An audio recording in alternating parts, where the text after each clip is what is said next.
How's it going, YouTube? I'm here with another Final Fantasy TCG Market Watch video, and I kind of wanted to point out the cards in Emissaries of Light that I think if you're going to buy, now would be the time to do so.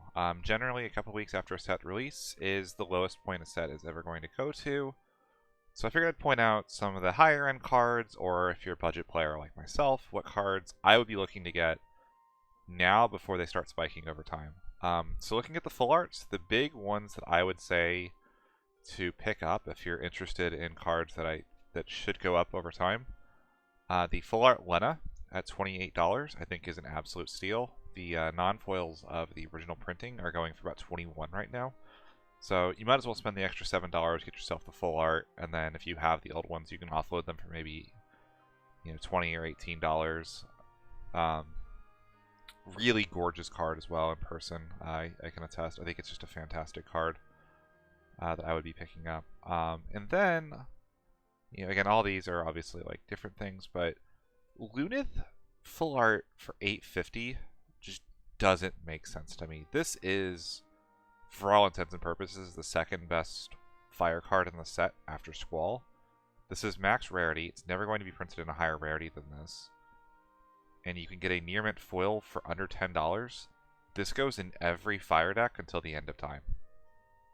It's incredible. It's one of the best cards in the game. I would be getting a playset of this ASAP if you have any interest in playing fire decks in the near future. Another one to maybe consider, I think it's a little bit iffier, would be Ezzell. I think there's a couple of engines that Ezzell can enable that Marrowlib kind of can't do quite to the same degree. But, like, again, Ezzell has great art, don't get me wrong. It's not a better card than Lunith, and it's slightly more expensive. Very slightly. So let's go over the legends a little bit. You can see that the most expensive legend in the set is Squall, followed by Ezzell. I think these make sense. They're the most generic cards that go in a lot of decks. Squall at $10 is a little crazy. It's more expensive than a lot of full arts, but it is that good of a card at times. I'd say you probably want to get 2 copies of this eventually, but I don't know whether you really want to get this now versus holding off a little bit. Same for Ezzell. I think Titus is actually a little inflated right now. I could see this dropping to being about a $3 card. So as far as the penny stock legends, the cards that I think are very favorably priced right now that could go up over time, I think Cloud of Darkness, Y'shtola, Wall, and Warrior of Light. I think you want at least 1 copy of Warrior of Light. I think you should probably pick up just 1 copy of every potentially playable light or dark card. So Chaos, Warrior of Light in this set. Previous set, you should probably have a Noctis and an Arden, so on and so forth. But at 49 cents, there's going to be a deck eventually that really likes the protection effect that Warrior of Light can give you. And if that happens, it's probably going to go up. Maybe it'll take some time, and maybe it'll never happen. But at 49 cents, it's really low risk. Wall being $1 makes no sense to me. This card is ludicrously good, and even if a deck right now isn't abusing it, there will be multiple abusing it in the future. I think part of it is that, compared to other like Final Fantasy characters, it's not original art, it's not Titus, it's not Ezzell, but there's going to be some deck eventually that's going to be tier 1 or even tier 0, and this is going to be a centerpiece card in that deck, and you're going to need at least 2 or 3 copies of it. So get them now while they're $1.19. And then Y'shtola, I can't see Scions not getting more support in the future. If a lot of things, I don't even think it needs to be a lot of things. If the right things go this card's way, it'll be a very solid piece in the future. I think if Water Lightning ever comes back into the meta, this Y'shtola is going to be a big reason why. And $1.44, I think it's relatively low risk, especially, let's take a look and see what foils are going for. People love their Scions and their Y'shtola cards especially, and $4.31. $3.75 right here for a near mint foil. That's a gamble I would take, that this card will eventually be at least a $5 to $10 card, especially in foil, or if any deck ever takes off using it. So we'll go from there. We're going to take a look at the heroes real quick, and if you're wondering why the heroes matter, if you look at something like Crystal Dominion, and we go take a look at our heroes, something like Brynhildr is essentially impossible to get. This is a staple card that's showing up in a lot of decks, and it's selling, you can see the sales history. 1, $6. 1, foil 12. Light play foil 8. Near mint 5. 3. These are very, very valuable cards that you see creep up very quickly over time. And if we take Crystal Dominion and say, okay, what about the set before that? Let's go to Opus 14, which is Crystal Abyss. Now, granted, Opus 14 is extremely short of distribution. It's a little bit different. But let's filter this by the heroes. Susano, $5 card. Tifa, $3.29. Moshri is $1. Typhon, $3. These are very, very strong cards that are just increasing in time because every fire deck is playing 2 copies of Susano.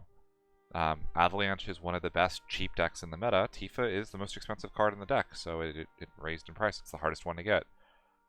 Typhon, 2 or 3 of in every win deck as the best, slow the game down tool you have available. So let's take a look real quick at Emissaries of Light, and I'm going to point out the cards that I think you should be picking up just in case.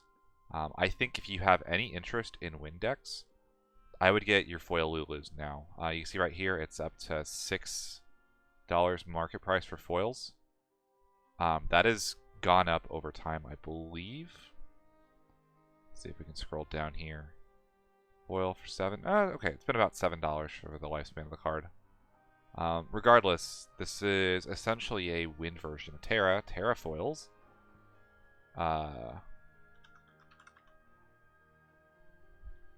If you look at them, $17. I totally expect that to happen to this card eventually once the circulation goes down on it over time. I would pick up 3 copies of Lightning. I think this is a card that is going to show up in a lot of water decks until the end of time as the best anti-aggro tool the game has given us so far. I would go get a playset of Ezzell, and honestly, just grab the entire Soiree engine. Ezzell is the only high rarity card in the deck. There's just no reason not to get a playset of her. Like, I'm curious what even foils are. Yeah, foils for 4. It's currently considered the best deck in the format right now. There's just not really a reason to not have a playset of this card. Even if you don't have much interest in playing the deck, I think it's potentially an engine that goes in other decks as well, and enables them to have a backup lineup that helps them scale into whatever their actual win con is. I'd get 1 copy of King Tycoon. I don't love this card, but it is a card that you probably need at least 1 of. 3 copies of VVEX. This action ability can only get better over time. It's a cheap 4K that essentially draws you a card if you're playing any other black mages.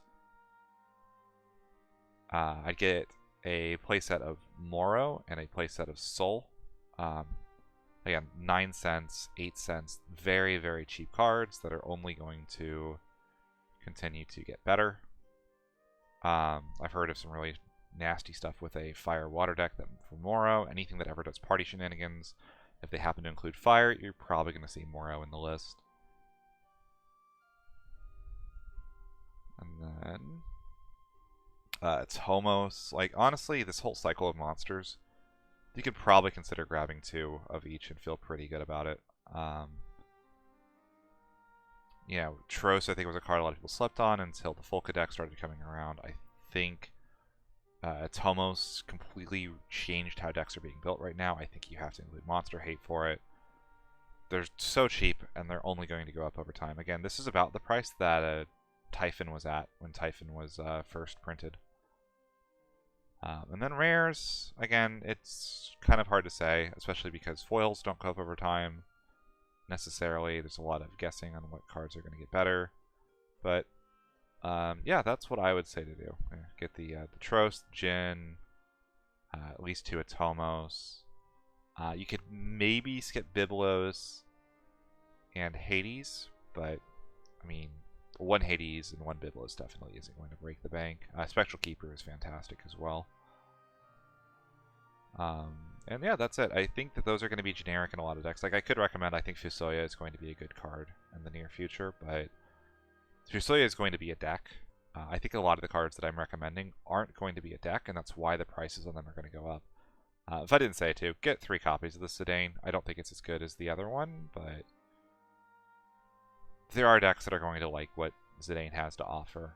I think it gives you a very solid information advantage. The being even costed is a huge point in his favor.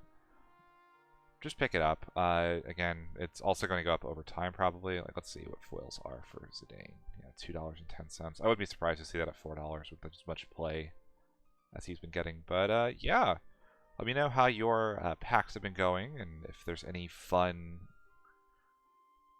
cards you think are going to go up over time if you wanted to try to invest or get ahead of the curve as it may be, so you don't end up spending, $6 on your Susano equivalent from the set.